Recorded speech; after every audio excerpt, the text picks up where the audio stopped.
va procéder maintenant avec les conférences de Thibault, euh,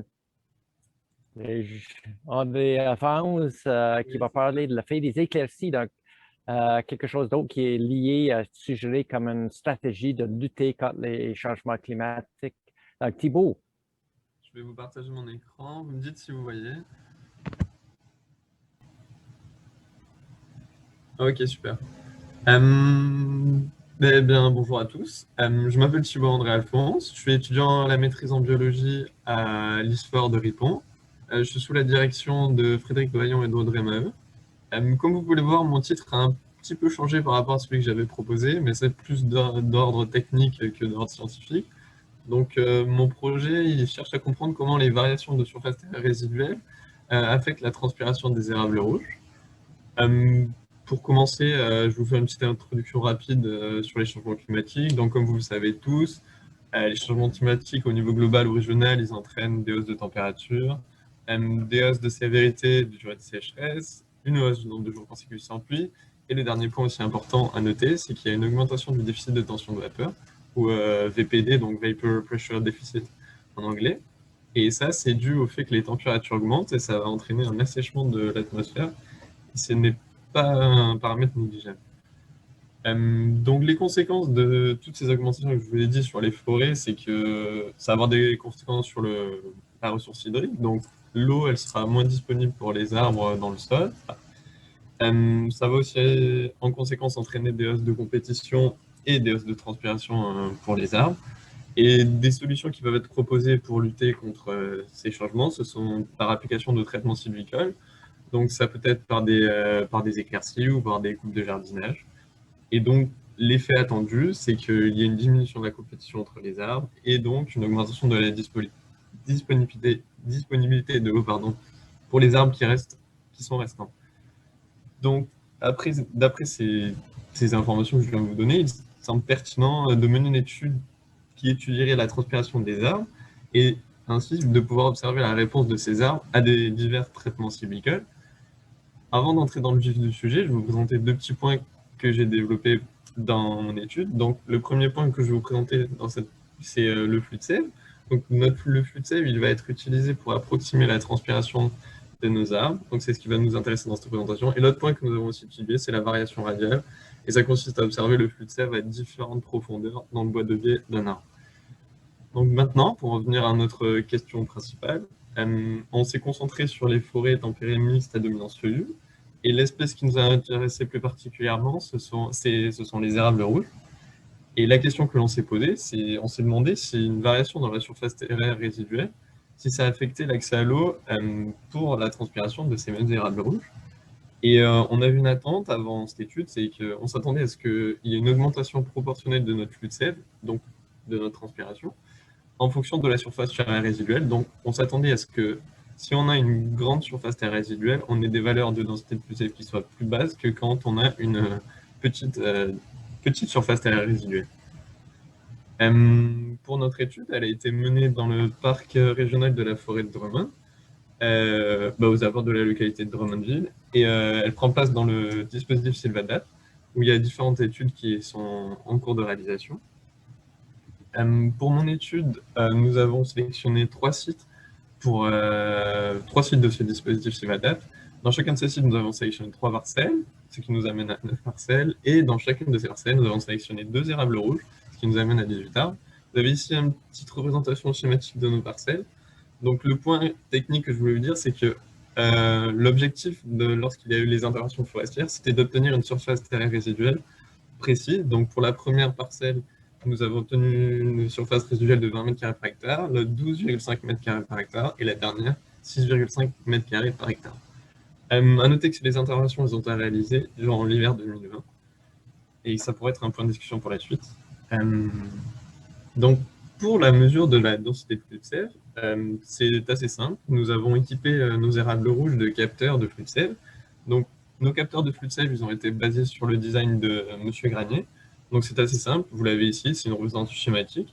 Donc, vous avez 2 sondes que vous insérez dans le bois de biais de l'arbre. Une sonde sera chauffée et vous installez la seconde sonde en dessous. La différence de température entre les 2, ça va vous permettre d'avoir une valeur de densité de flux de sève. Vous avez ici une petite photo de notre dispositif sur les sites. Là, je vous ai mis aussi une petite photo pour avoir une visualisation un peu de comment se présentent nos capteurs de flux de sève. Donc, c'était des capteurs artisanaux, mais voilà, c'est comme ça. Donc là, ici, vous avez les sondes qui sont insérées dans notre arbre. Maintenant, je vais vous parler rapidement du modèle, juste pour vous signaler un point. Donc là, vous avez le modèle que j'ai utilisé. Donc, c'est essayer d'expliquer comment les valeurs de densité de flux de sève varient selon notre déficit de tension de vapeur en interaction avec notre surface terraire résiduelle. Ici, vous avez l'aspect qui correspond à notre design expérimental. Et le point qui est important à noter, c'est que cette interaction, elle est significative pour tous nos niveaux de surface terraire résiduelle. Donc, ça montre qu'il est très important de considérer les conditions microclimatiques, donc le déficit de tension de vapeur. Dans cette étude, c'est un aspect très important que je vais vous montrer ici même. Ici, vous avez donc une représentation de nos valeurs de densité de flux de sève sur l'axe des ordonnées en fonction de classes de déficit de tension de vapeur que vous avez ici sur l'axe des abscisses. Chacun des box plots que vous avez là, ça représente les couleurs, ça représente nos différentes surfaces terrain résiduelles. Et l'élément qui nous intéresse, comme je vous l'ai dit tout à l'heure, c'est la surface terrain résiduelle est très liée à nos conditions microclimatiques et particulièrement pour les journées qui sont chaudes et sèches. Donc les journées chaudes et sèches, pardon, ce sont les densités avec des valeurs de VPD qui sont au-dessus de 0,8 kPa. Là, on a une relation très nette qui est décroissante. Donc nos valeurs de densité de flux de sève, elles sont plus importantes dans nos parcelles avec une surface terraire résiduelle de 20 m² à l'hectare par rapport à nos autres parcelles qui ont une surface terraire résiduelle de 6 m² par hectare. Et si vous vous souvenez de ce que je vous ai dit dans nos attentes, on s'attendait à avoir autre chose, donc on s'attendait à avoir une relation qui aurait été l'inverse de ce qu'on attendait, donc plus une augmentation plutôt qu'une diminution.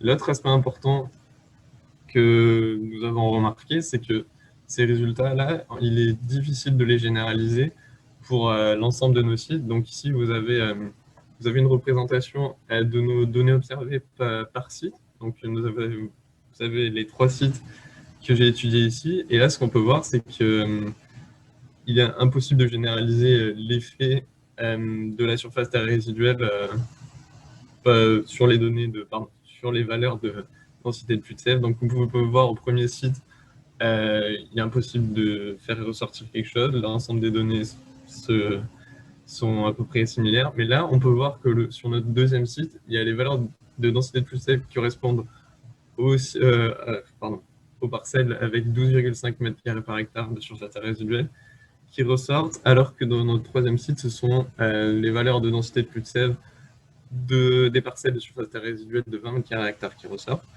Donc ça me permet pas de généraliser les résultats que je vous ai présentés sur le